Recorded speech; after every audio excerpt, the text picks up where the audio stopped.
entire life. And my family on the outside looked like we were all together, but on the inside, we were not at all. So I'm going to ask you, what goes through your mind when you hear the word abuse or abuse?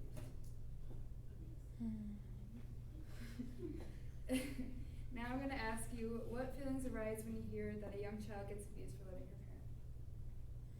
Not very good thoughts, I'm guessing. I'm going to start off by saying flat out that I am a victim of abuse. Before you start feeling bad for me or anything, I want to say that I am here for a purpose, and that's to tell you guys that God can use anyone and anything in any story for His glory. First, I'm going to talk about what is domestic violence. The online definition of it is that violent or aggressive behavior within a household, typically by a partner or spouse. And for me, that was my father. My father terrorized me and my sisters growing up all the time, if not every day. And because of that, my view of men was very negative, and it has been all the way up to this day.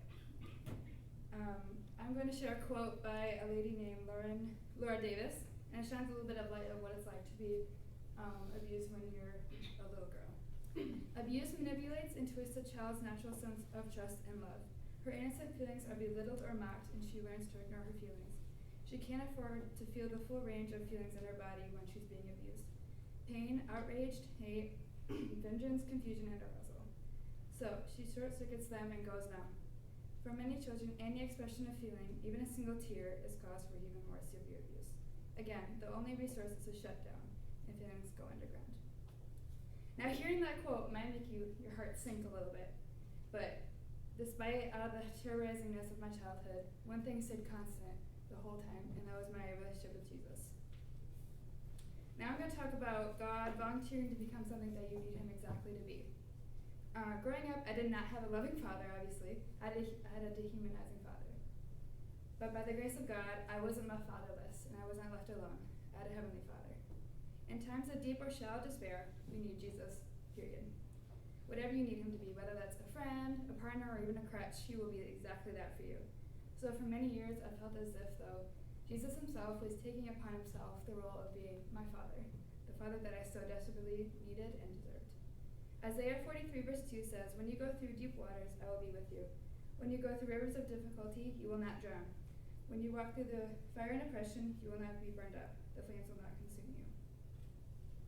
Seeing young girls all over can relate to my story. It hurts me to see them push away from God. God didn't want this to happen to you.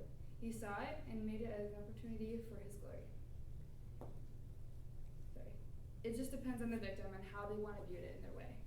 Using a situation like abuse is an opportunity to be a light, which is exactly what God means by being strong and courageous, and most of all, overcoming the sin.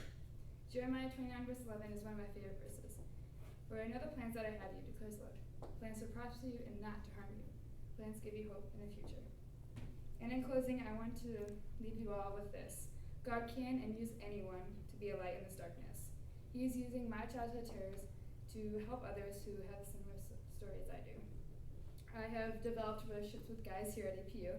My entire alpha group is made up of guys. So I think that's kind of a sign from God.